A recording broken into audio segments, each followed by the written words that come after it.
কলকাতার new market এলাকার Marquis স্ট্রিটকে সেখানকার ব্যবসায়ীরা মিনি বাংলাদেশ বলে থাকেন, কারণ এই এলাকায় গড়ে ওঠা সব ব্যবসা প্রতিষ্ঠান ও হোটেল রেস্তোরাঁর প্রধান ভোক্তা বাংলাদেশি নাগরিকরা।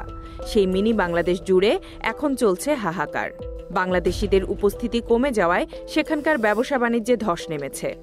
স্থানীয় ব্যবসায়ীরা বলছেন, এভাবে চলতে থাকলে কিছুদিনের মধ্যেই তাদের প্রতিষ্ঠান বন্ধ করে পথে নামতে হবে।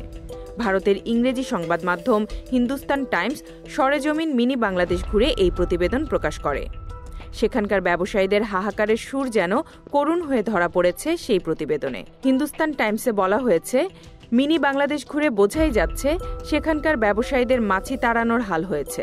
ফুটপাতে যারা ব্যবসা করেন তাদের অবস্থা আরও শোচনীয়, কারণ অনেকেরই দিন কাটছে আধপেট খেয়ে। তাই পরিস্থিতি স্বাভাবিক হোক চাইছেন সকল ব্যবসায়ীরা।